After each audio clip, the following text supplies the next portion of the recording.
Mr. White Christmas. I'm Mr. Snow. I'm Mr. Icicle. I'm Mr. Ten Below. Friends call me Snow Miser. What's up, Vault Dwellers? Dan here. So today, we're going to do something a little bit different. No exploitation films, no horror, no grindhouse sleaze, just pure nostalgia. I'm going to rank every Rankin and Bass Christmas special I could get my hands on. The ones that defined Christmas for those of us who grew up in the 70s and 80s. These weren't just cartoons. They were our traditions. Like every year, CBS would air them, and the whole family would just gather around the TV. Most likely, you'd already seen these about a dozen times on some grainy VHS tape that you recorded off the air, commercials and all. Though we really didn't care, did we? Watching Rudolph or Frosty was as much a part of Christmas as putting up the tree. This ranking, it's completely personal. It's based on how these made me feel as a kid, which ones I couldn't wait to watch every year, and the ones that still hit me right in the chest when I see them today. So go pour some eggnog, get comfortable, and let's count down all 17 Rankin Bass Christmas specials from our childhood. Terrible shamrock-eating dragon of Belfast. No, wait a minute. Look out now. Ah! Oh, lad, I hope I didn't hurt you. I mean ye no harm. The Leprechaun's Christmas Gold kind of came out late in the game, right? I think I was like 7 when this came out. But honestly, this one really never clicked with me. This is about a leprechaun named Blarney Killarney and a cabin boy named Dinty Doyle who accidentally releases an evil banshee named Old Mag the Hag while searching for a Christmas tree. Then the banshee gets trapped in a pine tree and, well, all right, look, this one's just a little weird, so probably a good fit for this channel. As to where it's hidden. Such a rainbow brought us Old Mag the Hag. Even as a kid, I remember thinking, what does this even have to do with Christmas? Anyways, so Art Carney, he does the narration and he tries his best. The name is Killarney. Blarney Killarney. Leprechaun by birth, goalkeeper by vocation. But the whole Irish folklore angle feels forced into the holiday season. I mean, the animation's fine, but the story just never grabbed me the way the others did. We had it on tape with another special, and I distinctly remember my sister and I like fast forwarding through this one to get to the good stuff. I take it back. I won't let ye. Stop! You've done all you can for me, Dinty Doyle. I mean, it's not terrible. It's just forgettable. Even now, if you ask people to name Rankin and Bass specials, I don't think this one ever comes up. By St. Patrick himself, hold your wickedness down. You fooled me. I'm trapped. Set me free! Now, grow! This business of being immortal, I don't think it's for me. But you are immortal, Claus, and you will remain one until you are just a memory. The Life and Adventures of Santa Claus came out in like 1985, and it was their final stop-motion special. And it was based on an L. Frank Baum story. And man, this one is also weird. This is like totally different Santa origin story where he's raised by forest creatures and some immortals. It's got these like bizarre mythological elements that they don't feel like Christmas at all. Goodbye, friends. Goodbye! Good luck, Claus! Guard his footsteps well, Shiegra. Tingler. You're both coming with me? And I was a preteen when this aired, and I was probably already getting too old for this stuff. But even so, I remember being like really confused by it. Like, where's the North Pole? And where the hell are the elves? You know, it really tries to be this epic fantasy tale, but it just feels off-brand. He's going to continue his blasted toy making. Well, we'll see about that. The animation, it's gorgeous, right? I mean, they really perfected the stop motion at this point. But the story, it's just too strange and dark for what I was looking for. In Laughing Valley, and is under my protection. You rule only the forest of Bursey. The valley is ours. We will... My dad taped it that year, and we watched it once, maybe twice, but never again. It's ambitious, I'll give them that, but it's not the Santa that I wanted.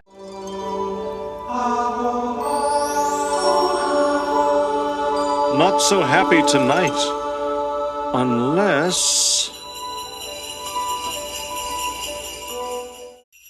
A person knew about these bells, the old King Melchior, who was on his way even now with a little drummer boy to tell Simeon that the time had... All right, we're still working through some of the ones that maybe didn't work the best, and The Little Drummer Boy, Book 2, it kind of proves it. You know, sequels are tough. So they brought back Aaron and his drum, but this time he's trying to help a bell maker whose silver bells, they are being stolen by Roman soldiers. Nothing of any value. Nothing? And not any silver at all, eh? He says he has nothing. Greer Garson narrates again, but this time, like, the magic, it just isn't there. Aaron and his friends knew that they didn't have much more time to get the bells to a safe hiding place. For the Roman soldiers, within moments... You know, the first Little Drummer Boy was this powerful, emotional journey. This one, it just feels like they're going through the motions here. I think I was like 2 years old when this thing aired, so my memories come much later. We watched this on a taped copy, and even as a little kid, I knew this wasn't good. I mean, it's fine, it's watchable, but it's unnecessary. The songs, they're not memorable. You give me that pig, I'll sing your favorite song. For a sack of wheat, I'll make it twice as long. Hey! The story, it's not really tight. If you watch the first one and you never see this, you're really not actually missing anything. We had both on the same tape, and this was always like, I guess we'll watch it too, as like an afterthought. And that drum.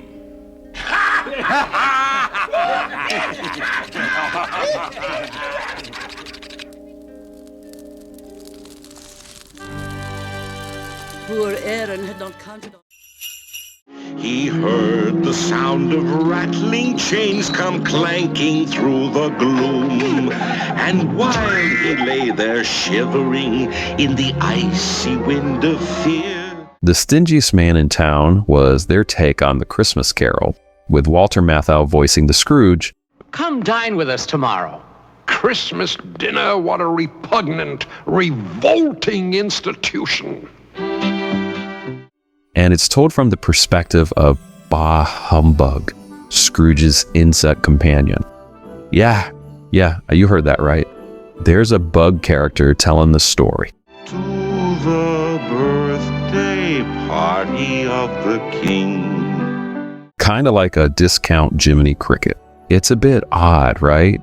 The Dickens tale is just timeless. And Matthau, he does amazing work here. But the framing device would be insect narrator. I mean, it just doesn't land. At least in my opinion, it didn't. We all know A Christmas Carol from other versions. And this one, it just feels a little lesser.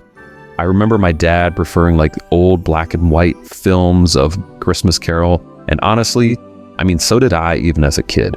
This aired in '78, but it never became like must-see TV. The problem is that the story deserves like more gravitas to it, and the animation style and that damn bug, it kind of undercut it. Where are we going? Look, the city of London at Christmas. Hey, Rudolph. Scratcher? Oh, the big star remembers his old buddy. We were never buddies. Let All right, let's talk about another interesting one, Rudolph and Frosty's Christmas in July. And, you know, things are getting a little tricky with some of these. This is a feature-length movie that just tries to bring together Rudolph, Frosty, and a whole bunch of other characters for an adventure at a seaside circus in the summer. It's so ambitious. I mean, you've got Ethel Merman as the circus ringmaster. One of our star attractions, Frosty the Snowman. You've got the evil wizard Winterbolt trying to destroy Christmas in July. I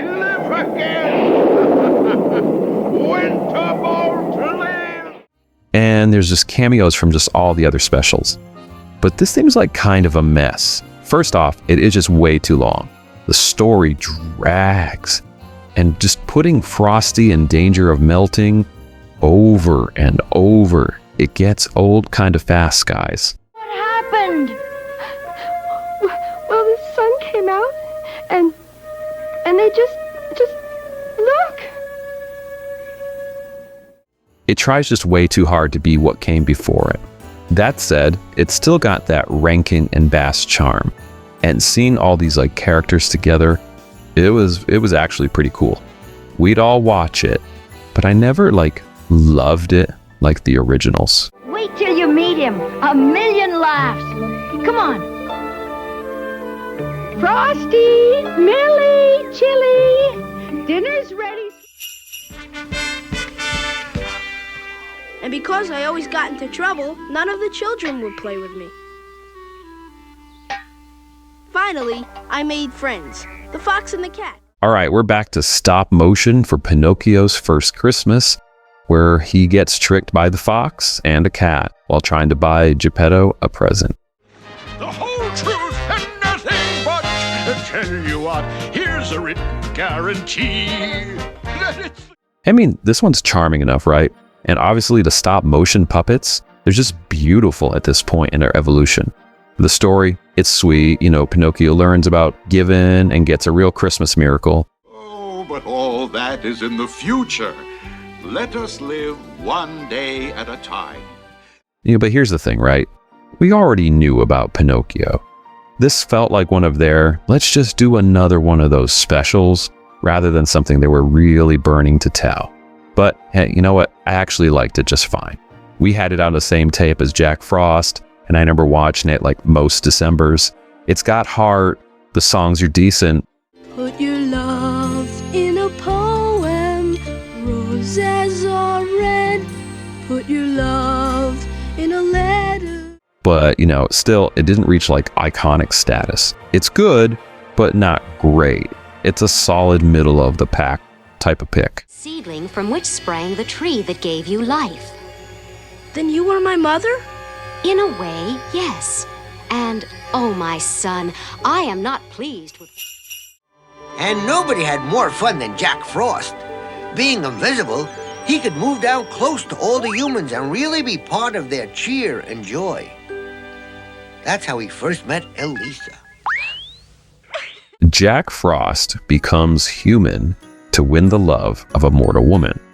But he has to prove himself by getting a house, a horse, some gold, and a wife before winter ends, or he turns back into a sprite. So Buddy Hackett, he narrates this, and this is one that is actually pretty sophisticated for a kid's special. Once upon a snowflake, far, far away, in a distant time and place, there was a... The villain, Kubla Kraus, he's actually pretty menacing in this, and the romance is handled better than you'd expect.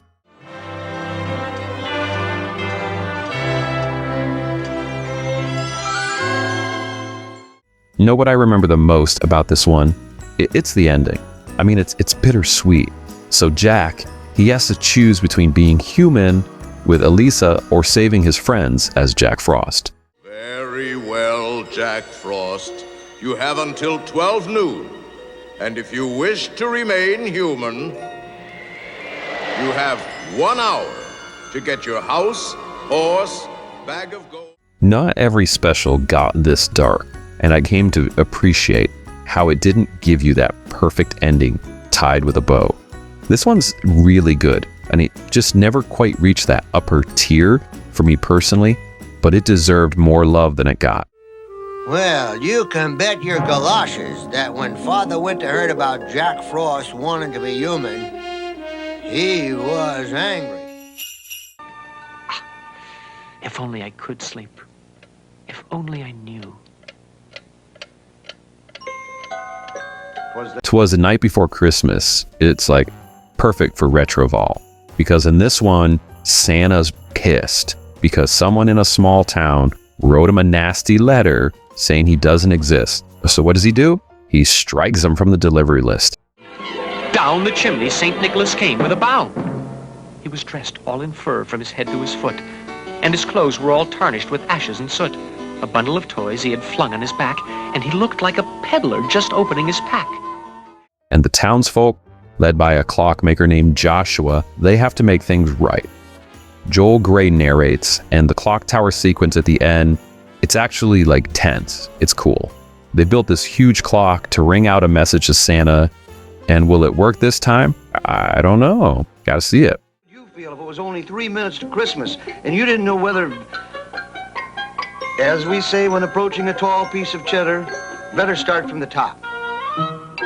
The trouble began to... I love this one, right? The songs were great, and animation was just charming. We watch this thing every year, usually like right after Rudolph. And I'll hurry, you pray, and I'll plan. We'll do what's necessary, 'cause even a miracle needs a hand. I love the mice characters, especially the intellectual mouse who actually wrote the letter in the first place. I mean, this feels like peak Rankin and Bass, right? Good message, solid story, and memorable characters. It's top 10. Easy. There's always hope.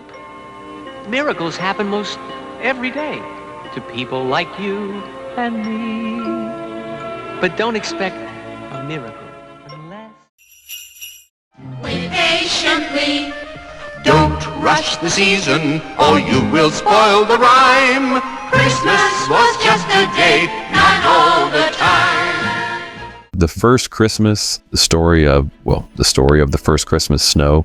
This one's about a blind shepherd boy named Lucas who is taken in by nuns who describe snow to him.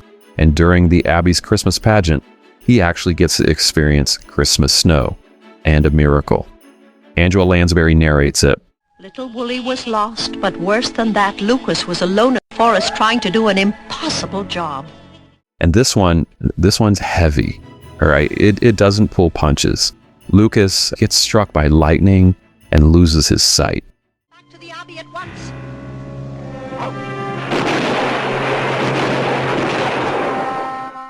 The story deals with loss, faith, and miracles in a way that are surprisingly mature. My mom loved this one.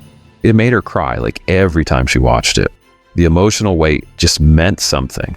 This isn't the fun, zippy Rankin and Bass special. This one is the one that reminds you that Christmas, it's about hope and faith. It stuck with me, and it still does. What about you, Lucas? Well, I'll tell you. If you promise not to tell Sister Teresa, it sounds silly anyway. Oh, tell me, Lucas. Hold on, everyone. Now, I know you've got some special moments with these movies, just like me. And I would absolutely love to hear about your favorite moments watching these specials growing up. Maybe Rudolph's shiny nose lit up your whole childhood, or maybe the Heatmeister melted your living room TV every December. Whatever it is, I just absolutely love reading about them. And I know many of the viewers would love hearing about them too. So why don't you drop them in the comments and let's share some of these Christmas memories together. Sorry if I made you feel bad, Nestor. This is the best day ever. I'll never forget it. And when the celebration... Nestor, the long-eared Christmas donkey. It's the movie you watch when you just absolutely want to wreck a child emotionally. So this is about a donkey who's born with huge ears, he gets bullied, and then his mother dies protecting him in the snowstorm. And then he's wandering alone until, luckily, he's chosen to carry Mary to Bethlehem. Now then, it's up to me to guide you and see that you do what you're supposed to do. What am I supposed to do? Your ears can do a wondrous thing no other ears can do. The sounds they hear will guide you. Roger Miller narrates this with a warm, gentle voice that somehow makes the tragedy hit just that much harder. Nestor, yes sir, Nestor, the long-eared Christmas donkey. Elves are supposed to carve me a more accurate version. So this movie, it's kind of like Rudolph, but just more devastating. I was 3 when this aired, and over the years watching the tape, this one just destroyed me every time. When Nestor's mom sacrifices herself, the waterworks every year. My sister and I, we would just bawl. Finding a sheltered spot, Nestor's mama dug away the snow until she came to the winter grass underneath. Lie in there, Nestor. But, Mama... Do as you're told, Nestor. Yes. The ending is beautiful, it's redemptive. This special taught me that Christmas stories could break your heart and heal it at the same time. It's really powerful. Wondrous thing no other ears can do. The sounds they hear will guide you on a path that's straight and true. And you will save another as your mother once saved you. I will guide you now, Nestor. Come on, Frosty. Let's go. Hop aboard. Yeah, winter's no fun without Frosty.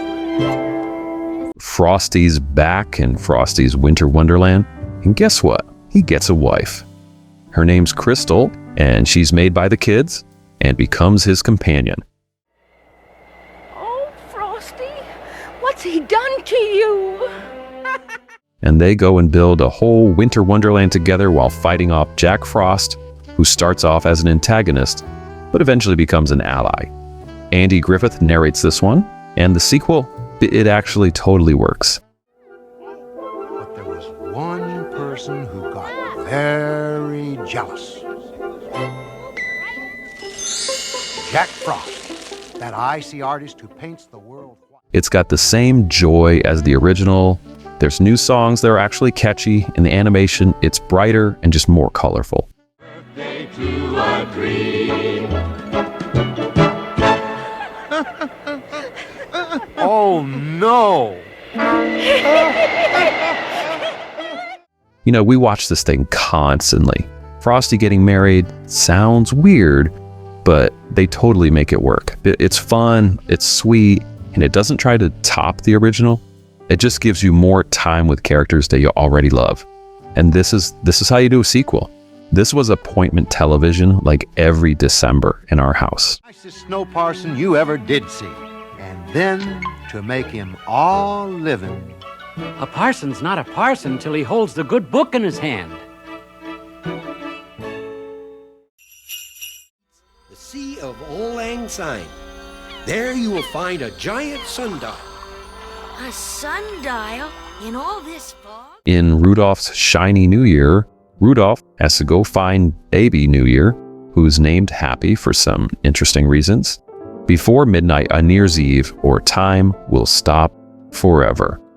All right, this one is weird, but in the best way. Another mouth to feed? Junior needs a friend. Well, I don't imagine he eats much. At least he likes porridge. He travels through the archipelago of last years, meeting personifications of past years. So like there's a caveman year, there's a Ben Franklin looking 1776 year, and a knight from medieval times. Red Skelton narrates us Father Time. Whoever owns this house is not going to like that. But Happy was too tired to care about anything. And the whole thing is just, it's really more action-adventure than the original. But it's still very special, you know, because it expands the Rudolph universe this crazy direction, and somehow it all just works. The urgency, the ticking clock, and literally there's a ticking clock, and the strange characters, they just click. We watch this every New Year's season without fail. It still holds up as delightfully bonkers today. Oh, so needeth and yet so fareth. Little did they know, but baby Happy was nearer than anyone suspected. Hocus, you go back with the animals, and when Santa comes, you bring him right here. Understand? Hurry now! Okay, we have just entered into the OG territory, starting with Frosty the Snowman. This is narrated by Jimmy Durante. In his warm, gravelly voice, It is friggin' perfect. For it was the first snow of the season, and as any child can tell you, there's a certain magic to the very first snow, especially when... Happy birthday! That's all it takes. A magic hat, some kids building the snowman, and suddenly, Frosty, he comes to life with his corncob pipe and his button nose. This thing is just pure joy. You know, unlike some of the heavier Rankin and Bass specials, this one is just fun from like start to finish.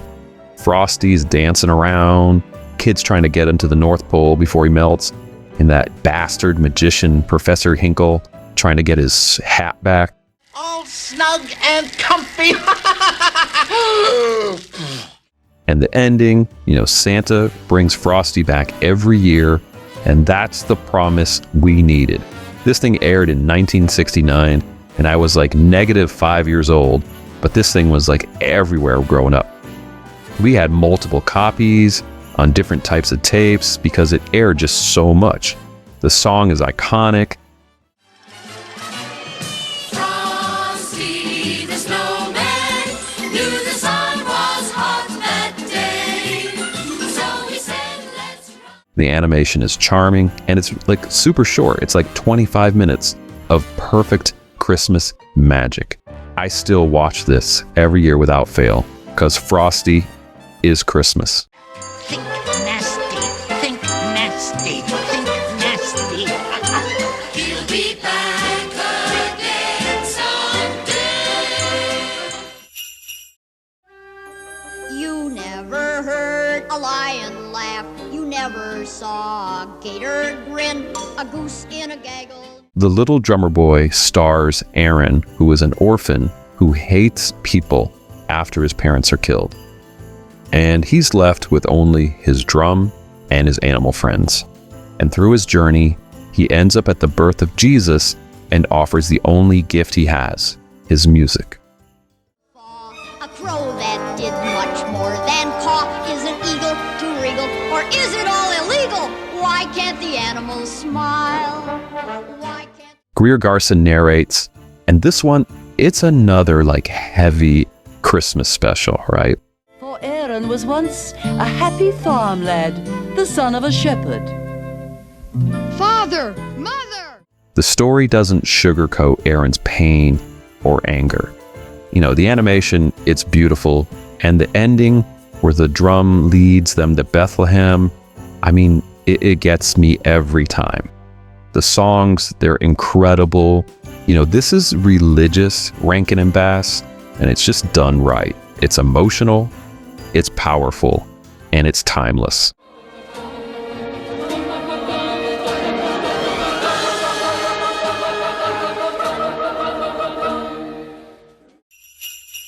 Everybody calls me Iggy. What's yours? Mine, Claus. Claus. What can I do for you, Mr. Claus? In the year without a Santa Claus, Santa's sick, and he decides he's not going to deliver presents anymore because nobody cares about Christmas. And Mrs. Claus and the elves, they have to prove him wrong. Mickey Rooney and Shirley Booth, they voice Santa and Mrs. Claus. What are you up to, Ma? Now, it's nothing that need concern you.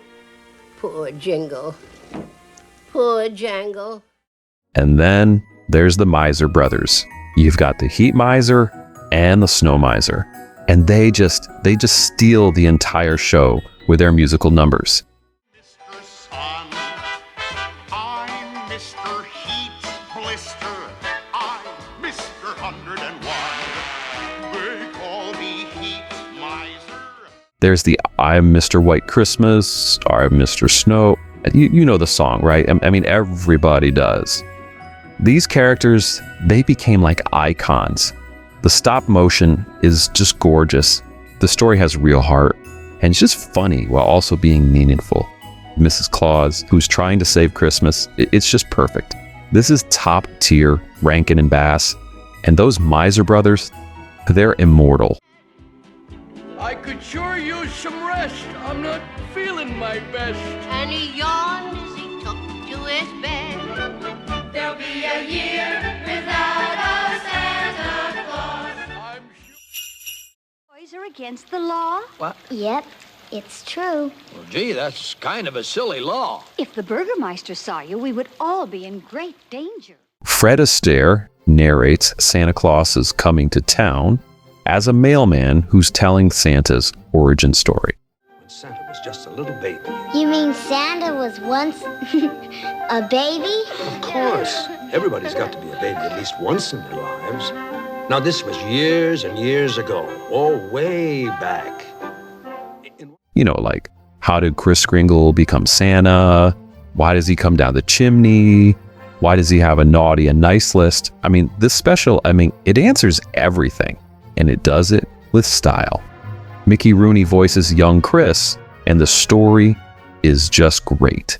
Why, sure. Compliments of the Kringles. But what about the Burgermeister? What about him? If he wants a toy, he may have one. I'll save him a big red yo-yo. He's fighting against Burgermeister Meisterburger, who outlawed toys. He falls in love with the school teacher Jessica.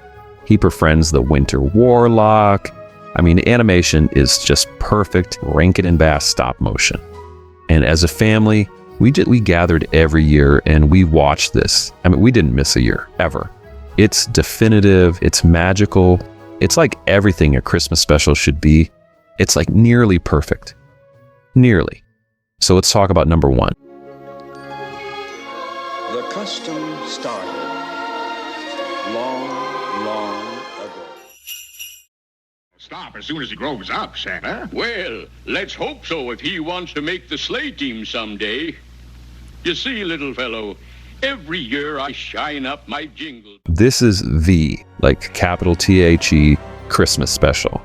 Burl Ives, he's Sam the Snowman, and he's narrating Rudolph's journey from outcast to hero. I love this Christmassy time of year, especially when everything is running happy and smooth like it is this season. Nothing like that. It's the anthem of our youth. The Island of Misfits toys. You've got Hermie the elf who wants to be a dentist, Yukon Cornelius and his pickaxes, and the abominable snowman, better known as the Bumble. Every frame of this special is just burned into our collective DNA.